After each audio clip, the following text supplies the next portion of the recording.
For the interest of the media, we can then afterwards be able to give you a copy of the speech. First, thank you, my brother, for reminding us that Swahili, especially the dialect of the Ngosi, started here in Tana. Many of the people don't know that, and it is out of this conference that we will be able to showcase some of the potential that lies in this region for us to be able then to tap into what we are discussing about. We'll be launching a magazine within the course of the conference called the Tana Heritage Magazine, which will give more insights on the potential in heritage sites that we have in this county that are very unique from other counties. But allow me, therefore, to say a few words. One, we are here to discuss potential that lies in this region under the blue economy.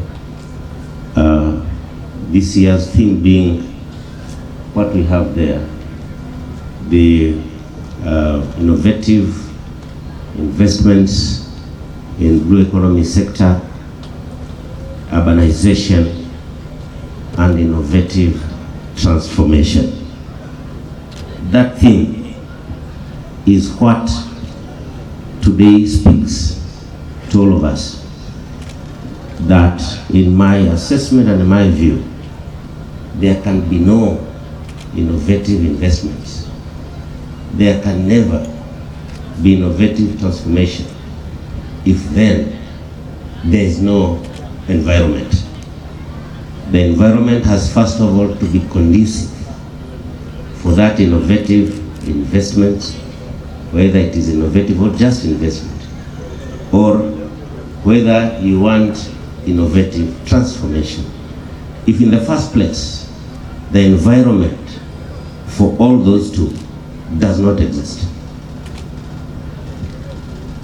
That is why among the Sustainable Development Goals, urbanization has been identified as one of the theories that can allow for that environment to be established and for the rest of the things to be anchored under. Again, the same, and you remember world leaders across the globe, and I'm happy one of the speakers, the Deputy Controller of Budget, discussed a bit about the Sustainable Development Goals. And he did also mention about the potential that we have in counties in this region, that we are capable of generating local gross revenue of about 15.5 billion. And again, that the total potential of what we can put together can be 400 million and beyond. Ladies and gentlemen, as we discuss this subject, I want us as a people to look at the question that most of these speakers are asking. Why is it that this is not happening? Why is it that A is not happening, and B is not happening, and C is not happening? And that question was asked by the National Director of Trademark East Africa during his speech, and he was interrogating why things are not happening. I'm here today to say that from the onset, that Tana is ready. Tana is very ready for that innovative investments. Tana is ready for urbanization. Tana is ready for that innovative transformation. Because when we came in as a government, we sat and we looked at all factors. We looked at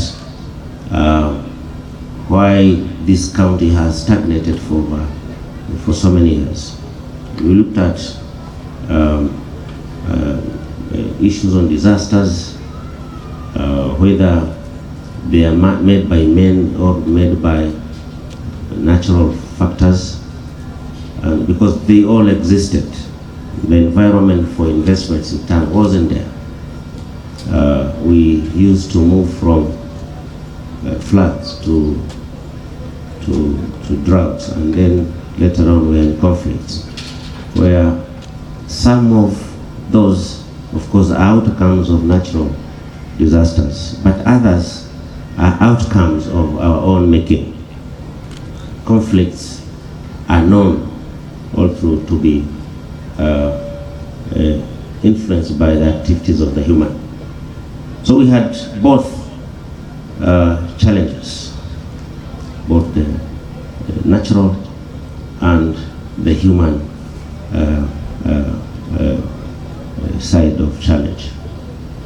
But again, we looked at then that environment and we said, again, with all these challenges, we needed to move somewhere.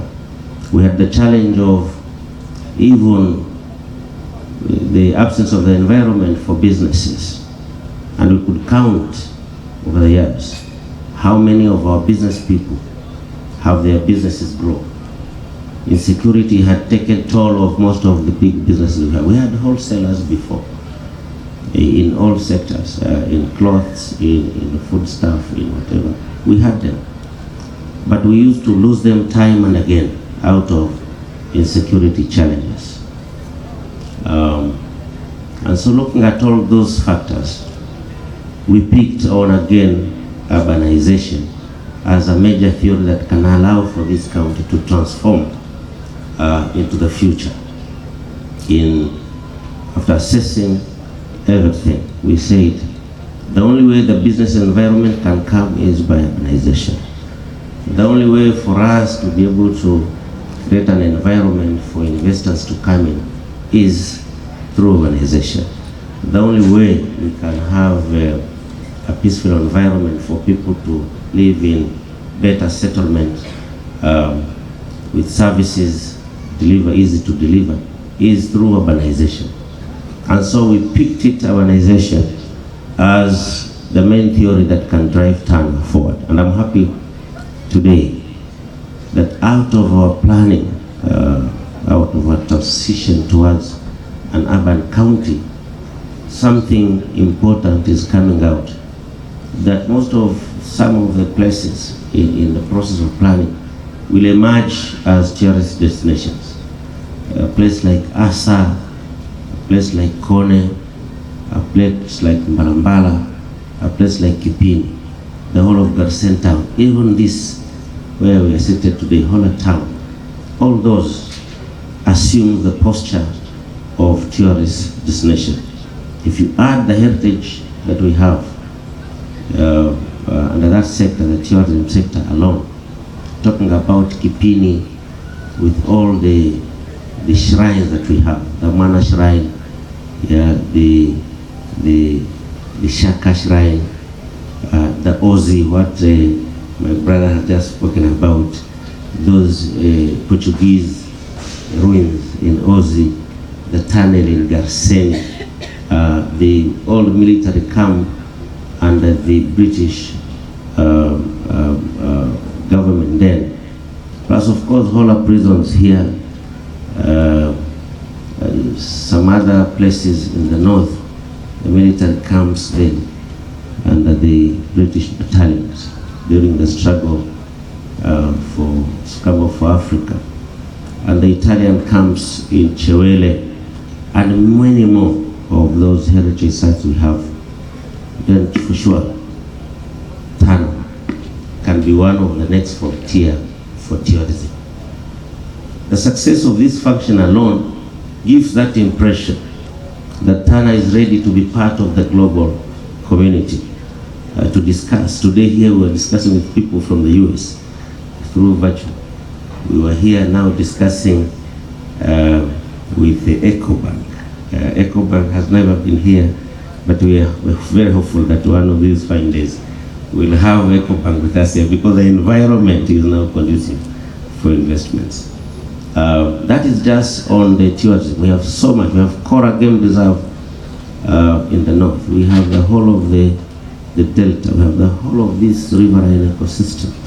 We have so many beautiful sites that can serve as sanctuaries and many others. You saw here people who are dancing. This is just one of the groups, but we have so many of them. Here we can have Ilwana, we can have Nyoyaya, we can have Wata, we can have Kokomo, we have Orma, we have so many. So in terms of cultural diversity, this is the place where people need to learn more of the things. Of course, you know also, apart from that language of the Nkosi, that the tone of the national anthem actually originates from right where we are, from here. And another tourism sector, this government has already organized to have in this headquarters the Garden of Anthem. It is already designed and the site has been identified and works are going to start soon. So the Garden of Anthem. And also we have the Tower of Anthem, or they're all designed. We have the Tower of Anthem. Then we are also going to do the Center for Cultural Excellence. We are also you know, that the independence of this country began from here, from the history of the Hola massacre that prompted some discussion in the UK. And out of the discussion, then it was declared that Kenya should be set free. It started here. And somewhere not very far at the corner as you come to Hola Town, you will see where those 11 were buried at a place called the Mama Secondary School. Just opposite was the house of the governor of the Republic of Kenya. The governor. He used to have a small home here, another home in Baomo Game Reserve, before he moved to Kipini, where he had that other home. And so, in all those places, we have projects that we want to do that now can make this whole town another tourist destination. It could be the first tourist probably, but you will not see as much as what we are planning to do. In some few years to come, you will see exactly those heritage sites being recovered and preserved and developed for purposes of making Tana a destination. That's just a few, but in terms of agribusiness, you know that we have here, we host most of the big projects, all irrigation scheme, the Bura, the Tana, and now the most outspoken one, Godhana'S irrigation scheme. And we have so many of them as a county. We have our own model of taking agriculture to the next level and the smart climate programs. We have minor schemes that we need now to slowly from minor to mini and then to large-scale commercial agriculture. And the livestock the same. We have done so much of markets. In fact, what Mheshimiwa Madine was talking about no, I think it's Zai, about Saudi. We have already plans to have an abattoir in Galana or somewhere in Wandena, where will not again be processed to be shipping live animals, but will be slaughtering here, processing them here for them to be exported as products. You will see so much that as we move to the exhibition tents, what is happening in Tana, and apiculture and fisheries and fresh produce. One of our partners is here. We are now exporting green gram to America from here, which never used to happen before.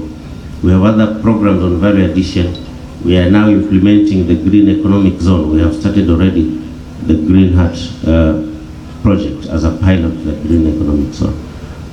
When Trademark East Africa was speaking, he didn't say that one of the sites for the transport and logistic corridor is actually in Kesi. That's where the other transport and logistics from Kilifi and Mombasa, the shift will soon come to somewhere in Kesi. It is the next transport and logistic corridor for Tana. I have so much to speak, a lot, but mine today is just to confirm to everyone that Tana is ready for what we are talking about, and to call on investors from wherever, people who want to put their businesses. We have already started doing the spatial planning for the county. We are doing the spatial planning for the municipality. We are doing the spatial planning for the maritime, and also the spatial planning for the county. But we have completed spatial planning for small cities under the program we call the Village Cluster Program, one of the most ambitious programs that we have, where we are planning to have small cities, so where services are consolidated. People are moved from areas that are flood prone, and in the hinterland, those people who move from place to place with their children and animals, now will not have to suffer those challenges anymore, because they will be put in villages and only the herders will move and life will change. We are negotiating with national government and other partners to try and do mega dams up there, connect them to feeders, and then through canals to be able to transform the hinterland into proper use. So in the near future, we have started traveling the journey, putting in the services. There are areas we have put water, there are areas we have already put electricity, there are areas we've done roads, there are areas now we are getting into housing. We have agreed, and the people have already bought into this. And that's why you have seen Tana is now settled, because this is a non-inclusive. We are not selective. We are about bringing communities, making them cohesive, live together, and then concentrate only on what we are talking about. Thank you for that small brief. For the interest of the media, we have the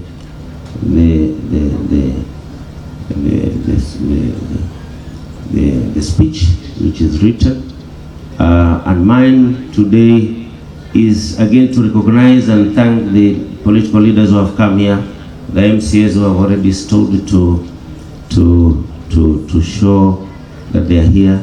We have here the Senator Godhana'S is here, the Deputy Governor, the mbunge wetu wako hapa. But before maybe I bring them, the governors, I want to invite just the Member of Parliament for Galole and the host MP to come and say a bit of some word. Then I invite the Senator, Mheshimiwa Danson Buya Mugatana, to say something before I call on those coastal giants to come and also speak to us. Karibu sana.